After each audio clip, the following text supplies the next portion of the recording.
very interesting about Caleb's list, he's running 5 main deck discard, which is more than the typical 4. He's running 4 main deck pack rats, which is more than the typical 2. And he's also running 2 Prophetic Prism, which I understand you and Ricky were talking about earlier as a way to make your Mutavaults more easily able to cast Night Veil Spectre, yes. make your Night Veil Spectres better otherwise. Yep. But there's one other aspect of it that I find really interesting. It shrinks your deck so that there's just more of the stuff that you've got. Right. Just as kind of a cantrip effect that has some relevant ability. As you mentioned already, casting Night Veil Spectre off Mutavault and being able to cast the card stolen with Night Veil Spectre. So, anyway, we're underway, and Caleb Durward is going to get things going with us, or going for us with a turn 1 Thoughtseize off a Swamp. And we've got Desecration Demon, Swamp, Whip of Erebos, Devour Flesh. What Thoughtseize I see as well. There's a card in between the Thoughtseize and the Devour Flesh. It's too little of it is revealed for me to see. Yeah. Could it be Erebos? I can't quite think that's a Mutavault. It's a Mutavault, you're right. That's a Mutavault. And so Swamp, Mutavault, Swamp. Besides that, the cards I like here are Thoughtseize and Whip to get rid of. And he goes with the Whip. Yes. Very good choice. Whip, extremely dangerous card in a lot of matchups. It's very, very good. Giving your creatures lifelink and then being able to resurrect guys that have already been dealt with through means such as Thoughtseize or just removal. So BBD is going to Thoughtseize. So now we'll get a look at Caleb's hand. We've got Hero's Downfall, Mutavault, Desecration Demon, Grey Merchant of Asphodel, and a Swamp. So it's a pretty good hand as well. Yeah, both players with a lot of gas. The Hero's Downfall is a card that could kill an early Spectre, which is actually a huge part of this matchup. That's the card I would probably take, but there's reasons to take the Desecration Demon, which can close out the game very quickly as well. Now, he does have a Devour Flesh in hand. Right. Yeah, BBD having an answer to the demon makes it maybe more appealing to take Caleb's answer to whatever Brian's demon, in fact, because Brian actually does have a Desecration Demon in hand, if I'm correct. Goodbye, Hero. Hero's Downfall is the choice. Caleb now on turn 2 draws, I think it was a second Mutavault, so he's going to play Mutavault number 1. Yep. Pass back. You are correct. There's another Mutavault in his hand. Brian now going to play Temple of Deceit. That's a new Take card. a look at the top of his library. The Scry ability, very, very relevant. Even in a mono black deck, just being able to get that ability, he decides he wants to keep it on top, and he passes back. Caleb now going to play Prophetic Prism, which was the top deck for the turn. Draws a card and plays a Swamp. Another Thoughtseize. That's a nice one. What's left now? Devour Flesh, Mutavault, and Desecration Demon, as well as a pair of Swamps. So goodbye goes Devour Flesh. So it seems like Caleb is on the plan of landing that Desecration Demon next turn and leaving BBD with no answers to it. I think he just drew a Hero's Demise. He did. Hero's Downfall. Hero's Downfall. Hero's Downfall off the top for BBD, and he passes back. Caleb now. Oh, look at that, an Underworld Connections. Yeah. So he has a choice to make here. He can play the Demon or he can play the Connections. He's going to go with the Connections, it looks like, on a Swamp and pass back. BBD now, knowing that Desecration Demon is there, expecting it on turn 4, has 3 fallow mana there that he There is the Demon. That leaves a Swamp in hand as his only known card. Caleb draws a card and then gets to untap and draw a card. Yeah, Underworld Connection is going to do some work here for Caleb. See a Nykthos joining the party. 1, 2, 3, 4 mana. A Desecration Demon. So it's Demon on Demon. We know that BBD has an answer in the form of Hero's Downfall. In fact, he's got 2 Hero's Downfall in hand, which is lining up perfectly with the fact that Caleb has a second Demon. In for 8. Ouch. And Caleb's like, I'll take another one. I'll draw another card. Caleb in a dangerous situation here at 6 life. Now remember, Grey Merchant could just finish him off even if he kills that Demon in play. Another Mutavault.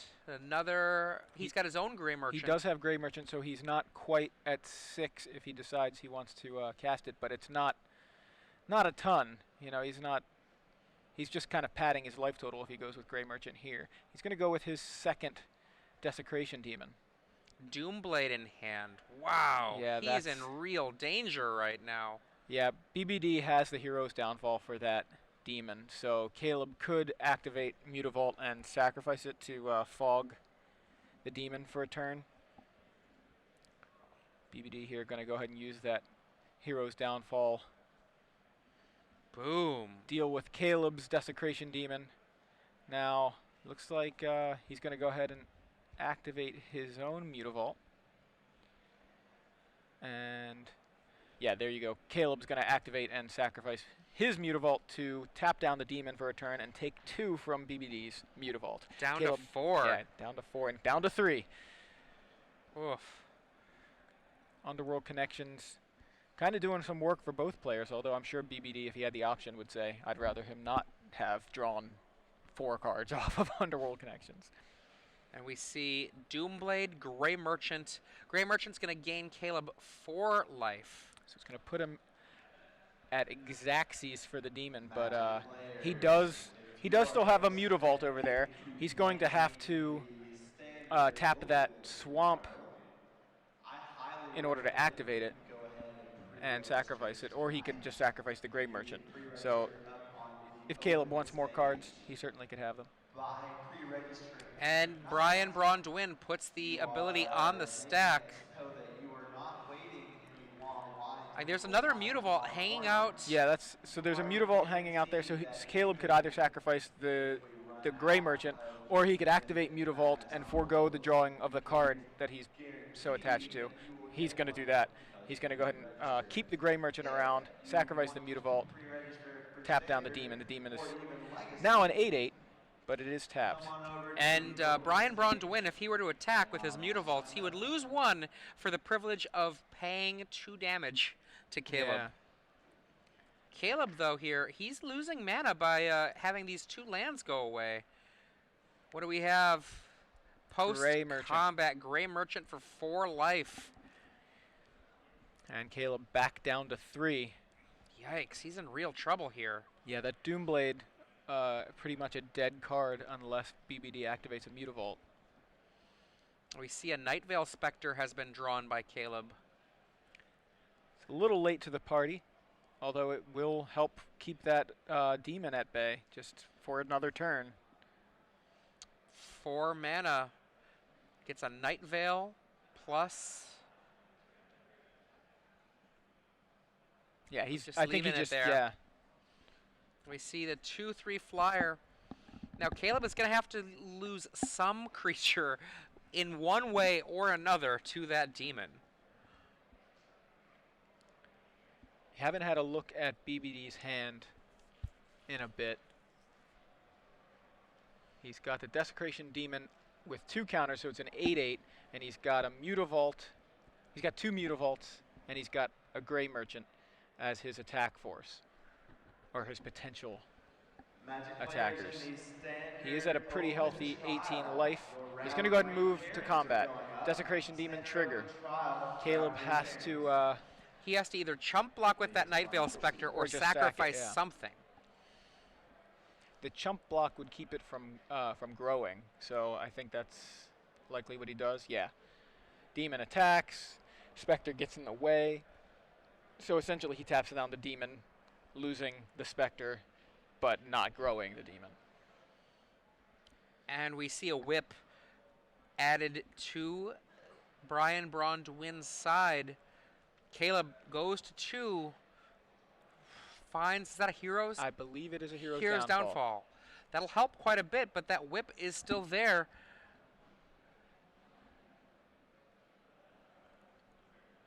Swamp. Doomblade Downfall in hand. 2 life. A Mutavault hiding amongst Caleb's lands. Caleb draws again. Grey Merchant. The Merchant would be for 6. Wow, Caleb all the way to 1 life here off of that Underworld Connections, and he's going to be able to pad that quite a bit with a Grey Merchant.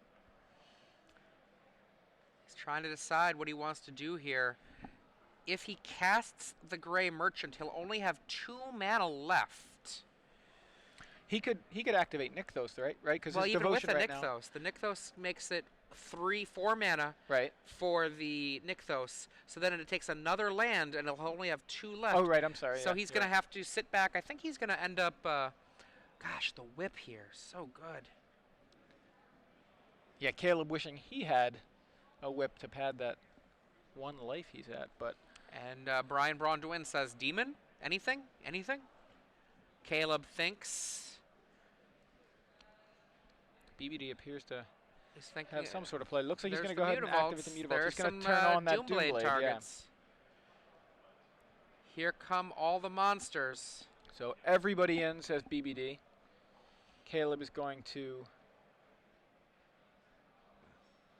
trade Mutavault for Mutavault. He's going to let the Gray Merchants bounce off each other. He's going to likely downfall the Demon, which is pretty necessary if he wants to survive the turn, and Doomblade the Mutavault. So Caleb gets out of that turn. When the dust settles, both players left with a lone Gray Merchant, and I think they're both out of Mutavaults. Yeah, that's the graveyard, so yeah. BBD is out of Mutavaults. Caleb is out of Mutavaults. Both players with just a Gray Merchant. Now Caleb with a Gray Merchant in hand can gain 6 life. And that's 6 more cards. I think the way Caleb sees it. Let's gain 6. Back up to 7. Braun to win at 16. Both players have a swamp in their hand. Caleb Durward with 2 Gray Merchants in play and Underworld connections. And Braun to win with 1 Gray Merchant in play and a Whip of Erebos. Now, we can't forget about that whip and the lifelink. So it's if BBD is able to kind of put a few more creatures on the board, that lifelink could put himself out of reach.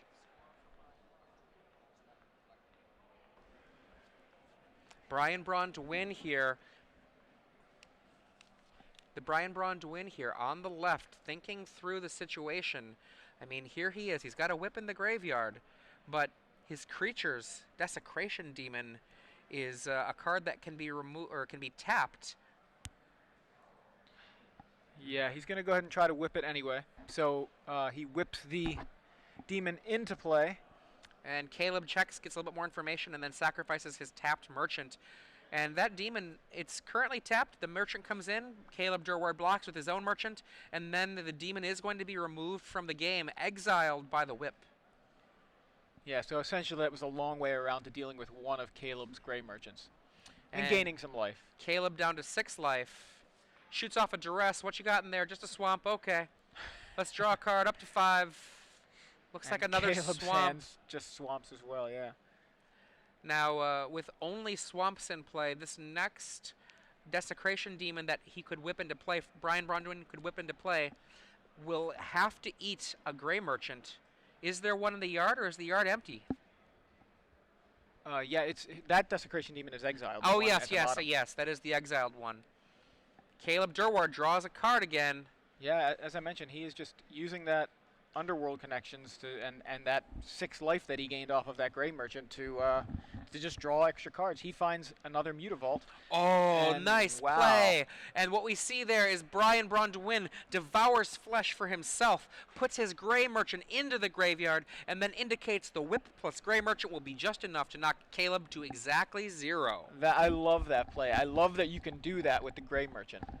It's one of those cards that you don't really, you see it for face value. Okay, it's going to drain me. But when you've got something like Whip on board, you put your opponent in such an awkward spot where you're like, well, I can't kill their Gray Merchant because he'll just whip it back and drain me again. Like the interaction between Whip and Gray Merchant is awesome, and having access to cards like Devour Flesh in black, not only is it going to take care of opposing Blood Barons, as we were talking about earlier, but you can just sacrifice your own guy if your opponent declines to kill it for you. Right. Now, we said earlier that Caleb Durward runs 4 main deck pack rats, which is a great way to play against the mirror. And after sideboard, though, Braun Duin has a total of 4 pack rats. He's got 2 main, 2 board. 2 main, yeah. 2 board, whereas Caleb has 4 in the main. So that's one thing that's going to happen. A second Erebos is going to come in for Braun Duin. And then Duress certainly going to come in. Dark Betrayal ×1, a card that can be brought in. Devour Flesh, a card that could maybe be brought in. But one of the interesting things is Pithing Needle. Pithing Needle is a card that you don't name Underworld Connections, because Underworld Connections is not the card that's drawing you cards. Underworld Connections gives the land that it is enchanting the power. Right. So you can't preemptively needle. I mean, you can go, say, you can Pithing Needle Swamp, and if they misplay by putting their Underworld Connections on a swamp, then sure. But most likely you're going to hold the needle. If you want to deal with Underworld Connections, you got to wait until they put the Underworld Connections on a land so you can name that land. Now, I would say I would probably run, if I chose to bring in the Pithing Needle, at most 1. And the way that you end up using this, since both players are basically playing largely the same cards, this is if you choose to bring it in at all, which there's plenty of arguments not to, since it can turn off your own cards. The way you would play it is to wait to get the Underworld Connections and then enchant a different land if you're able, that kind of thing. Or if they happen to get ahead, let's say that they lay a pack rat, and you look at your hand and you're like, wow, I don't have an answer. At the very least, you can just drop the Pithing Needle right away before the pack rat takes over. Yeah, exactly. And pretty much the only answer to a Pithing Needle is discard in these decks. I'm looking through to make sure that that's correct, but I mean, if you don't get the needle when it's in their hand, once it's on the table, you're not dealing with it. Yeah, one of the weaknesses of the mono black deck is its difficulty in dealing with a non-creature permanent. So you mentioned the one of Dark Betrayal that BBD has. Caleb has 3 of them. So Dark Betrayal, one of the cycle of the colors fighting themselves. We've got Gainsay countering a blue spell, and Glare of Heresy removing or exiling a white permanent. And Dark Betrayal, 1 mana black instant that destroy target black creature. I'm really pleased that they actually made the Gainsay card into a cycle of cards. Yeah, because Gainsay is a reprint, right? Yeah, Gainsay, a card that was printed quite a while ago.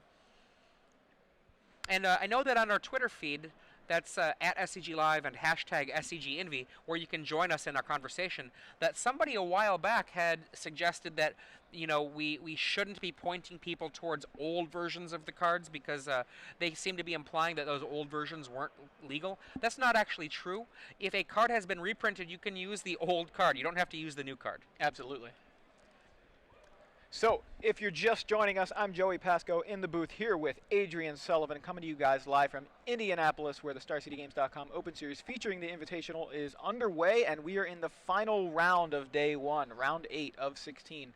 We're going to wrap up Standard for you right here during this round live, and then tomorrow morning we'll be back with 4 rounds of Legacy, 4 more rounds of Standard, all culminating in a top 8 featuring Legacy as the chosen format on Sunday. So we've got magic for you guys all weekend long. Don't forget, the Open Series is also happening this weekend. You can come and play Standard in the Open Series tomorrow.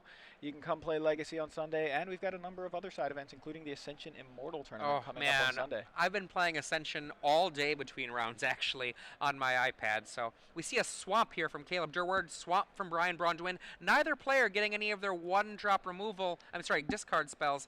No one-drop discard from either player on turn 2. Turn 3, will we see a Nightveil Spectre? Will we see a pack rat?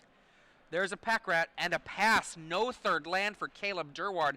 Devour Flesh, perhaps? And Ultimate Price. There we go. That works as well. He wants to hold those Devour Flesh so he can target himself and get his Grey Merchant in the graveyard. Mutavault from BBD. The Devour can also kill a Nightveil Spectre. Certainly Second pack rat.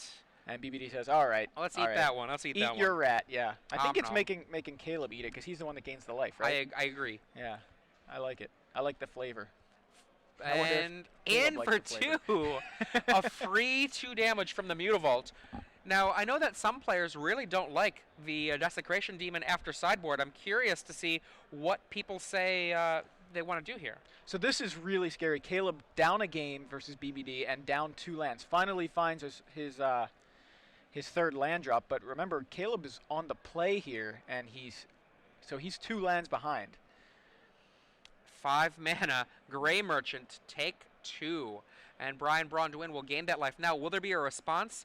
Yes, there is. In Ultimate response, price. ultimate price. So the devotion is 0 when the Gray Merchant's ability resolves. So no life change. Caleb passes the turn, 3 mana to 5 mana. All right, BBD now plays his 6th land, and he's got Erebos. Oh, this is a devastating play in this matchup.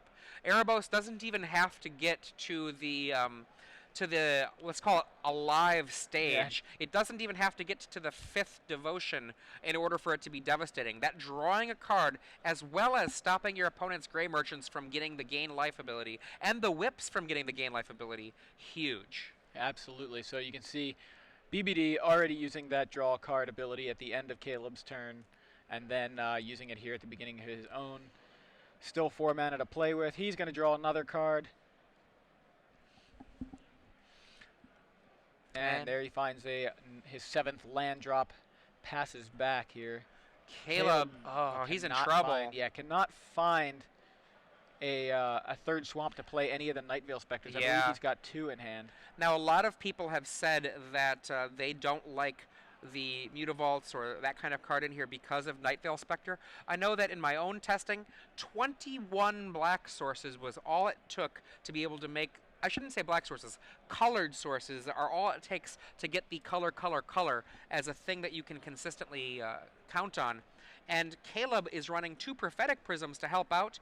20 swamps, 2 prophetic prisms. He's certainly wishing for a prophetic prism right now, or a swamp. Sometimes it just happens. It's a variance. That's how it works. So BBD is going to cast Gray Merchant of Asphodel. Caleb is going to respond with Hero's Demise, as we saw him do earlier.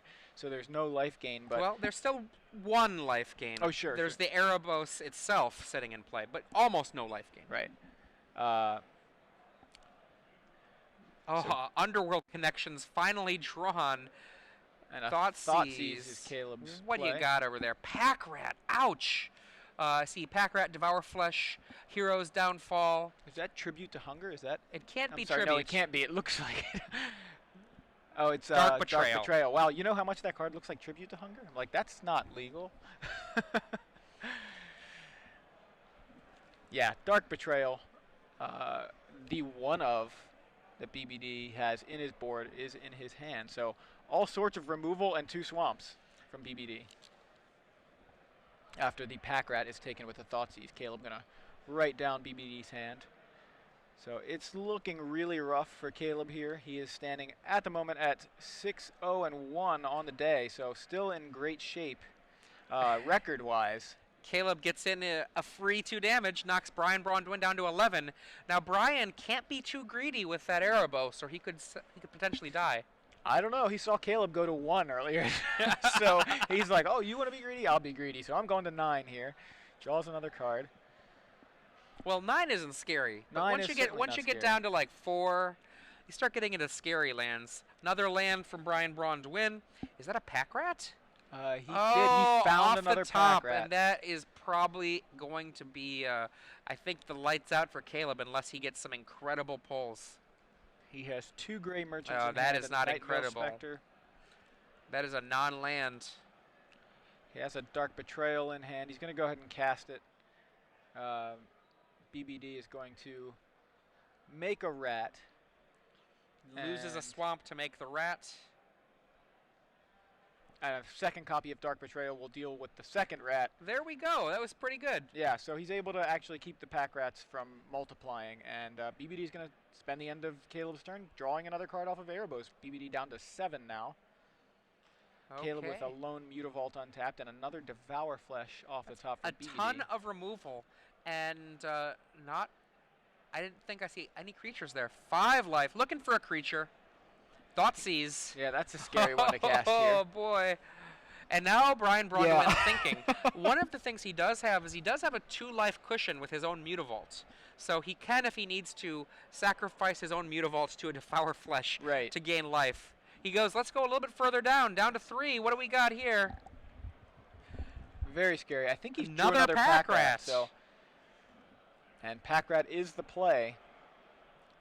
Now, that's a low life total. It certainly is. Very scary place to be. 3 life. Oh, no help for Caleb Durward here. Wow, this is just rough for Caleb. Cannot find a third swamp. How many turns in are we? 10, 11 turns?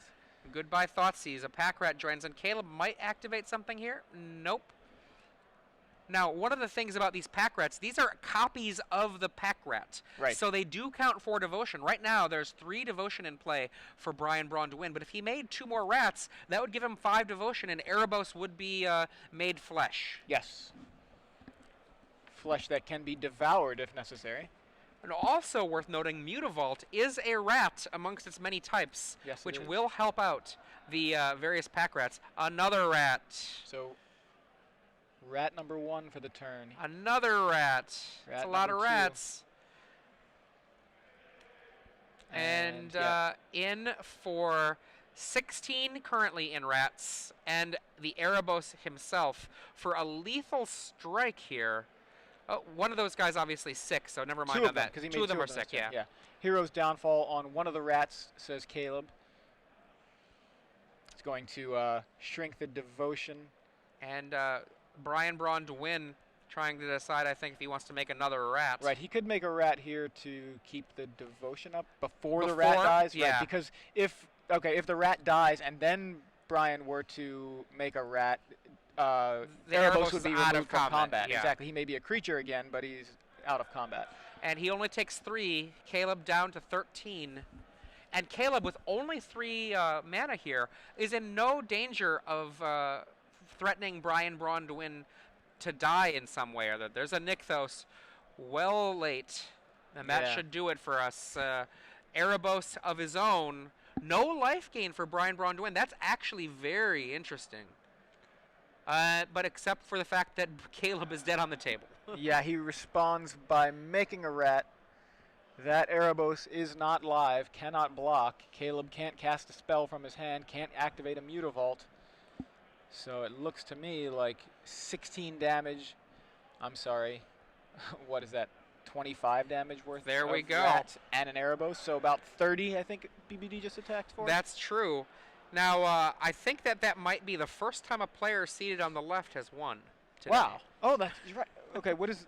Oh, this is one you just wrote down. Yes. Wow, that's right. We've been writing down, keeping track of all the matches Adrian has. He always does.